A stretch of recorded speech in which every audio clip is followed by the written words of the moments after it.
దేవుని యొక్క వాక్యాన్ని మనం పరిశీలించినప్పుడు, దేవుని యొక్క మాటలను మనం పరిశీలించినప్పుడు మన జీవితంలో మనం ఎంత తప్పు చేస్తూ ఉన్నామో మనకు అర్థమవుతుంది. చాలామందండి మాకు 50,000 ఇస్తేనే మేము వాక్యం చెప్తాం. మాకు 30,000 ఇస్తేనే మేము వాక్యం చెప్తాం. మాకు ₹1,00,000 ఇస్తేనే మేము వాక్యం చెప్తాం. మళ్ళా ఫ్లైట్ టికెట్లేయాలా, కార్లు మీరే పెట్టుకోవాలా, లగ్జరీగా ఆ హోటల్ మీరే బుక్ చేయాలా, భోజనాలు మీరే పెట్టాలా, మేము వచ్చి ఊకే వాక్యం నువ్వేమన్నా పెద్ద ఆ! దేవుని వాక్యాన్ని చెప్పడానికి గూడా కొంతమంది రేట్లు కడతా ఉంటారండి. డబ్బులు అడుక్కొని వెళ్తా ఉంటారు. కానీ దానియేలు నిస్వార్థంగా దేవుని మాటలు చెప్తా ఉన్నాడండి. అది కదా మన జీవితంలో మనం నేర్చుకోవాల్సింది. ఒక్కసారి ఆలోచించండి. సిగ్గు తెచ్చుకోండి ఇప్పటికైనా. దేవుని సేవకులమని చెప్పుకుంటూ స్వార్థంతో జీవిస్తూ ఉన్నారు. స్వార్థంతో జీవిస్తే దేవుని సేవకుడవు కాదు. స్వార్థంతో జీవిస్తే దేవుని సేవకురాలవు కాదు. నిస్వార్థంగా దేవుని పరిచర్య చేయాలి. డబ్బులు ఆశించకుండా, బహుమానాలు ఆశించకుండా, కానుకలు ఆశించకుండా నిస్వార్థంగా దేవుని సేవ చేస్తే అప్పుడు దేవునికి ఇష్టమైన వాడవుగా ఉంటావు. అంతేగాని స్వార్థంతో డబ్బులు ఆశిస్తూ, కానుకలు ఆశిస్తూ, బహుమానాలు ఆశిస్తూ దేవుని సేవ చేస్తూ ఉంటే నువ్వు దేవునికి ఇష్టమైన సేవకుడవు కాదు. దేవునికి ఇష్టమైన సేవకురాలవు కాదు. ఒక్కసారి ఆలోచించండి. మిమ్మల్ని మీరు పరీక్షించుకోండి. నిస్వార్థంతో దేవుని సేవ చేస్తూ ఉన్నావా?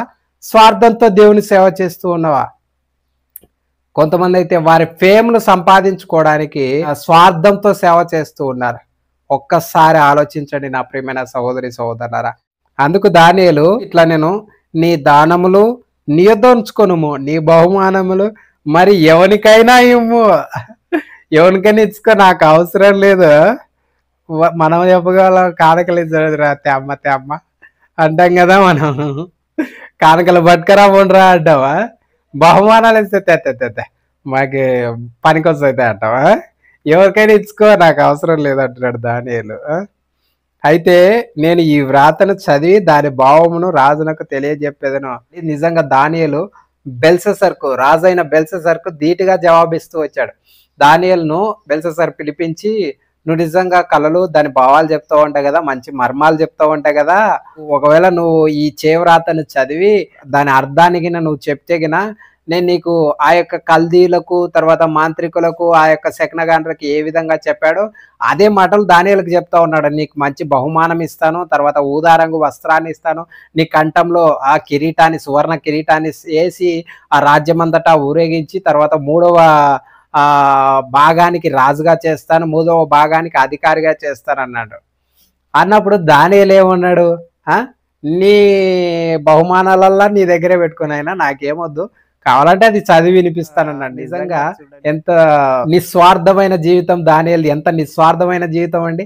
స్వార్థం లేదు కదా. ఒక్కసారి అలా మనమైతే అబ్బా నాకు కావాలి, నాకు బహుమానాలు కావాలి, నాకు రాజ్యం అధికారం వస్తుందంటే బానిసగా ఉన్నాడండి దానియేలు. మనమైతే బానిసగా జైల్లో ఖైదీగా ఉన్నప్పుడు జైలుకు పోయామండి. ఆ జైలుకు పోయినప్పుడు ఖైదీగా ఉన్నప్పుడు నిన్ను బాగా ఈ ఖైదీలందరి మీద, సగం ఖైదీల మీద నిన్ను అధికారిగా చేస్తామంటే ఇంక మనకంటే అదృష్టవంతులు ఎవరు ఉన్నారా అనుకుంటాం మనమైతే కదా. ఖచ్చితంగా అలాగే అనుకుంటాం. కానీ దానియేలు ఏమంటుంది? నీ బహుమానాలు నాకేమొద్దు కానీ నీకు ఆ చేవ్రాతను చదివి దాని భావాన్ని చెప్పమంటే చెప్తారా అని అంటాడు. సర్లేబ్బా చెప్పు అన్నాడు బెల్షస్సరు. బెల్షస్సరు కూడా దిమ్మ తిరిగిపోయింది. అమ్మ అధికారాన్ని ఇస్తానంటే వద్దంటాడేంది ఈ వ్యక్తి? బహుమానాలు ఇస్తాడేంటి వద్దంట? అందులో బానిసగా ఉన్నాడు, నేను బహుమానాలు ఇస్తే వద్దంటాడేంది అనుకొని షాక్ అయిపోయి కదా బెల్షస్సరు. నిజంగా మన జీవితంలో నిస్వార్థంగా దేవుని పని చేయాలండి. దేవుని పని ఇప్పుడు వాక్యం చెప్పడానికి కొంతమంది వెళ్తా ఉంటారు. మాకింత డబ్బులు ఇస్తేనే వాక్యం చెప్తామంటారు, మాకింత కానుకిస్తేనే ప్రార్థన చేస్తా ఉంటారు. ఒక ఆయన అయితే 10,000 ఇస్తే ఫోటో దిగుతాడట సేవకుడు. ఆయన పెద్ద సెలబ్రిటీ అయిపోయాడా? దానియేలు నిస్వార్థంగా దేవుని మాటలు చెప్తా ఉన్నాడండి. దేవుని మాటలకు అర్థం చెప్తా ఉన్నాడండి. అది కదా మనం నేర్చుకోవాల్సింది దానియేలు జీవితం నుండి. నిస్వార్థంగా చేయాలి. స్వార్థాన్ని ఆశించకూడదు, ఏదో లాభాన్ని ఆశించకూడదు. లాభాన్ని కూడా కాదనుకున్నాడు దానియేలు. అలాంటి నిస్వార్థమైన దేవుని సేవ చేస్తూ ఉన్నామా లేదా? ఒక్కసారి ఆలోచించండి. మిమ్మల్ని మీరు పరీక్షించుకోండి ఈ సమయంలో నా ప్రియమైన సహోదరి సహోదరులారా. దేవుని యొక్క వాక్యాన్ని మనం పరిశీలించినప్పుడు, దేవుని యొక్క మాటలను మనం పరిశీలించినప్పుడు మన జీవితంలో మనం ఎంత తప్పు చేస్తూ ఉన్నామో మనకు అర్థమవుతుంది. చాలా మంది అండి మాకు 50,000 ఇస్తేనే మేము వాక్యం చెప్తాం, మాకు 30,000 ఇస్తేనే మేము వాక్యం చెప్తాం, మాకు ₹1,00,000 ఇస్తేనే మేము వాక్యం చెప్తాం, మళ్ళీ ఫ్లైట్ టికెట్లు వేయాలా, కార్లు మీరే పెట్టుకోవాలా, లగ్జరీగా ఆ హోటల్ మీరే బుక్ చేయాలా, భోజనాలు మీరే పెట్టాలా, మేము వచ్చి ఊకే వాక్యం ఏం నువ్వేమన్నా పెద్ద ఆ?